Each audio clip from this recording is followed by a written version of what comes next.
A playoff game in 2012, though? Yeah, that was after that was their third or their second. I think it's crazy that we're both into football more, probably. At least I've been into it longer. That's all I can say. I've been to some pretty cool football games. You've been to a Giants playoff game, and I've been to a hockey playoff game. Well, you've been to a football one, too. Yeah, I've been to the Packers-Niners playoff game.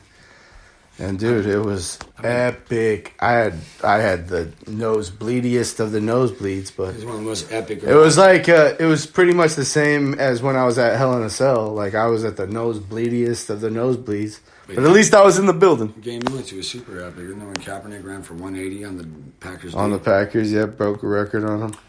Yeah, and then was erased from existence. No, he's not been one. He just pissed a lot of people off. Now he's going to be known for something else instead of breaking. He said he's not Benoit. Damn it, bro. We're losing more people. Well, I mean, you don't want to get me started on Benoit. Oh, no, I don't. That's a whole episode onto and for itself. Half of our fan base. What I'm going to do? You know what I'm going to do? I will lose half of our fan base. I'm going to save that. I'm going to save that episode for October, and then we'll talk about that shit. Because let's be honest, it's like one of the grimmest. Save it for June. No, we'll save it for October. Give the people Speaking some of that, shit though, to look forward to. Yes. David We'll save all that talk. Let's save all that. Because I'll write a whole thing. We'll do a whole badass show about it. We'll even do what people are thinking behind the scenes. People are thinking. Shit. Dude, I will do my research. So that's why I say October, because I'll write off. His son wants to wrestle as Chris Jr., and that's just probably not a good idea at all. Well, Chris Benoit, see, we don't want to talk. Don't save it. So coming soon. I can't believe at Stockton Con, bro, I met Chavo and didn't fucking ask him a single thing. That would have been dumb. He would have probably said, dude. He probably got mad and got irritated. Shut up, Mark. I'm glad I didn't say anything. You're right. Dude, you got to be smart when you do this. I guess I was. I didn't say anything. When I walk into these rooms and I'm with these big leaguers, I'm like, yo, and I ask the right questions. I don't do the wrong shit because when I did the whole Kevin Nash when I did the Sting thing, I was like, dude, what was up with the vignettes that WWE was putting I asked out? Him about Rollins. Of course, he's going to be a typical baby face and not blaming on him. Yeah. When I was face to face with him, I said, dude, what was up with the WWE vignettes back in the day? And then when we talked to Kevin Nash and Scott Hall, dude, I full on had I ran. You were there, right? When you were in the room, right? When we were in the room, yeah, I remember. Yeah, dude. Did I not kind of take over it a little bit? You asked a question or two at least. I remember that. Yeah, but I got Dad him. did too. I got him going, and then I was the one also chiming in and shit like that because I'm not. Oh, who did you get all riled up? Didn't you? The honky tonk man. I think. No, not the honky tonk man. The honky tonk man, I remember liked your dad, but you got I think you got Scott Hall all riled up. Oh yeah, I got trying to mix the toy boxes between MMA and wrestling. Yeah, you got Scott Hall riled up, didn't you? Yeah, I did. Or was it Kevin Nash? No, I got Scott Hall riled up about something, and then I said, and then I told him, I said, and they erased my fucking whole everything in their show. You pissed him off? In their show, yeah. Anytime you would hear my voice, you didn't hear my voice. Who was the guy who did the podcast? I forgot. Badass dude. I love the dude. I'm not gonna put him over right now. Oh, because he edited you out. I think that was Conan who edited me out. It was Conan. Yeah, it was Keeping It 100.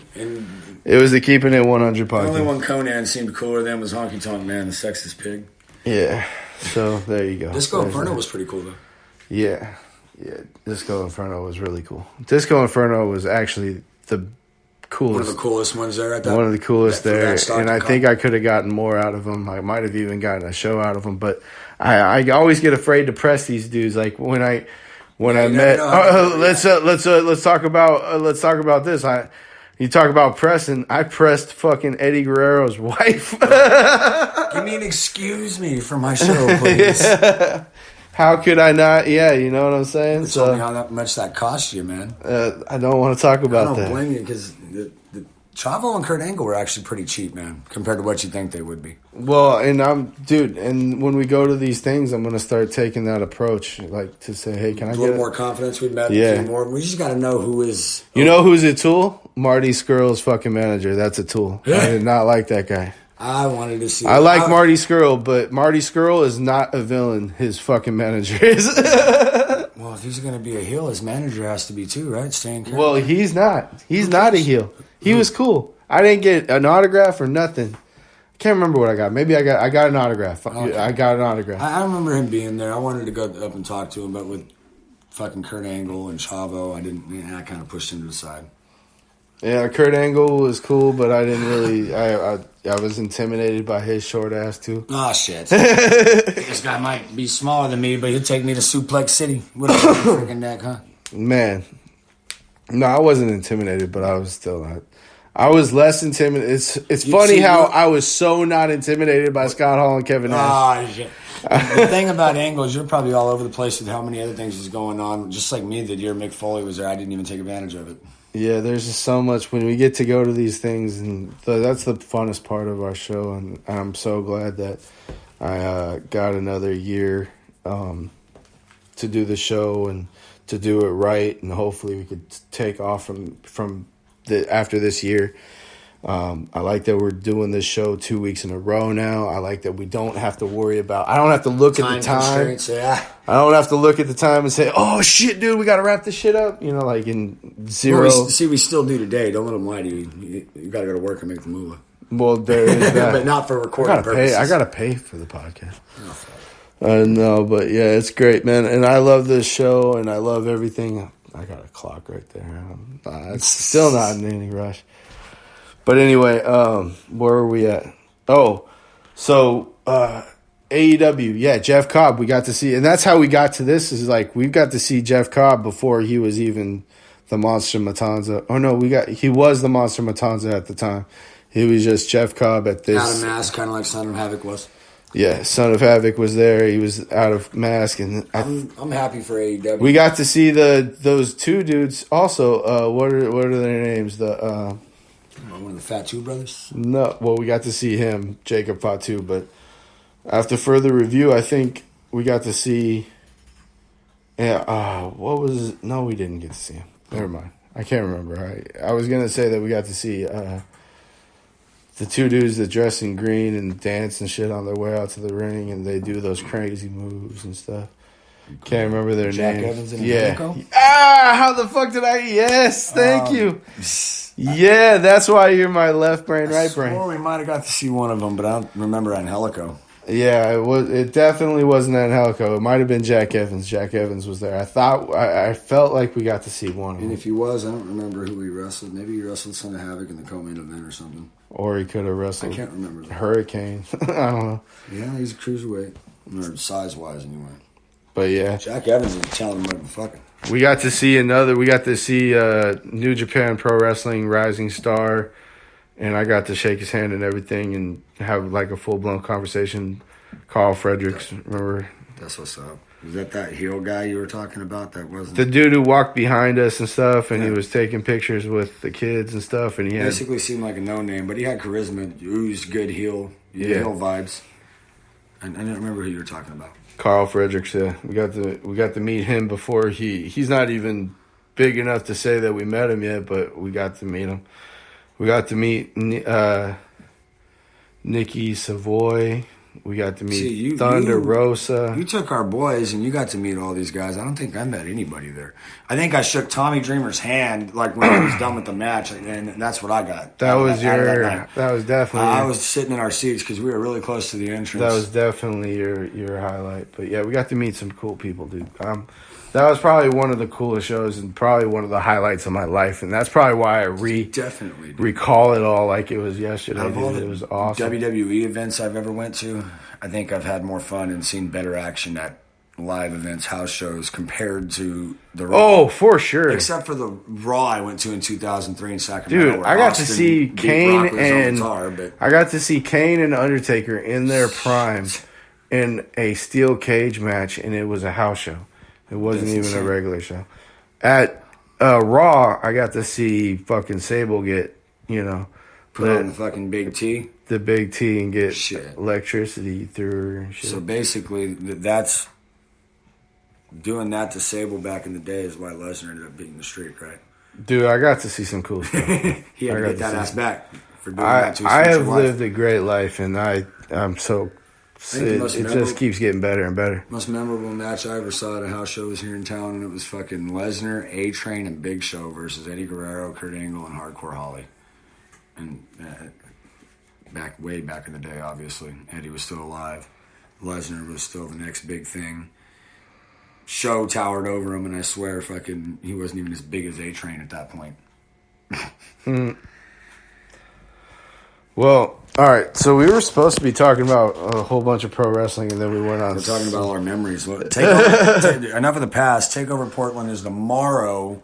And all right, you're gonna throw out because we're not gonna look shit up unless you want to look shit up. I know the whole card. I don't. Like I said, I told you I watched the last couple episodes of NXT. Go ahead. I know that it's. There's 3 feud non-title matches. Let's see: Finn Balor, Johnny Gargano. Finn Balor is currently the longest reigning NXT champion, and if Johnny Gargano needs to be in the Big Show. Johnny G. Let's see. If Adam Cole wins and retains against Ciampa, he becomes the new longest reigning. But I got Gargano. He's Johnny Takeover for a reason. Yeah, he's the heel or the face in this feud. Faces usually beat the heels at these big shows. So, is this a big show? Is this the big show? Is this the one before the? It's a big takeover, but is it Mania? No, it's not Mania. It's not Rumble. It's a big takeover because all takeovers are big trips. Books them right, and that's why I'm thinking that there's not going to be a lot of changing going on. I almost guarantee you, Ciampa beats Cole.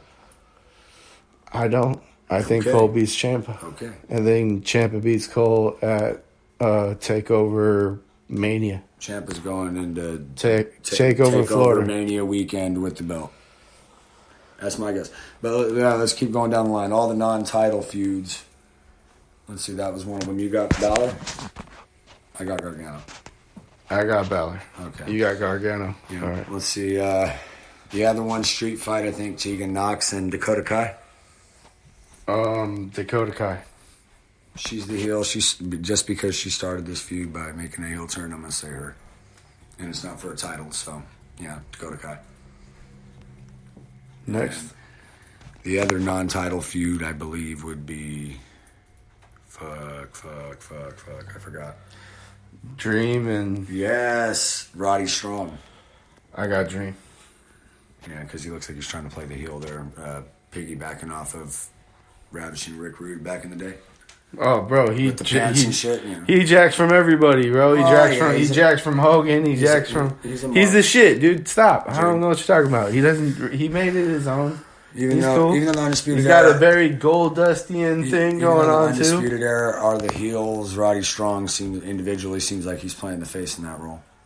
If it wasn't Goldust is one of the most controversial gimmicks of all time, it would be Dream. Probably the Dream right now. Okay. Well, I'm going to go Roddy Strong. Yeah, maybe with a little bit of help from O'Reilly and Fish. Or do you think Roderick Strong's going to win? Yeah. Even if he doesn't get the help. Like I said, they might be the heels, but he seems I thought it was fucked up what he said about his kids and his wife and stuff. Dream? Yeah. I haven't seen that promo, maybe. I don't know. But he had a picture of him. His wife. Strong's wife, and his kid on his pants, and then on his ass it said, "Call me Marina." Yeah, see, I saw all that. I thought you didn't see it. I seen it, but I didn't hear the promo of what you're talking about. But yeah, I got Roddy Strong. I like the Dream. I got the Dream. I like the angle. I mean, recycle what works. Go ahead, but Roddy Strong. So those are all 3 of the feud matches, and no titles involved. Women's title, Shayna Baszler. We both agree, I think. Shayna Baszler. Not Shayna Baszler, Rhea Ripley. Because she just took it off of Baszler. I don't know if she really had Rhea Ripley's going on to take on Charlotte. Bianca Belair, give her a damn good match. And she deserves it. You said a year along the line, maybe 6 months, probably after Mania season. I don't know when. It'll be, maybe within the calendar year. Yeah, SummerSlam something. I don't know, but yeah, Bianca Belair, I don't see her winning this. Not now. Not now. Tag team titles. I really hope to God Broserweights pull it off. Matt Riddle's my favorite in WWE, and the tag team between him and Pete Dunne is just fucking gold. And in my they're opinion. taking on O'Reilly and Fish.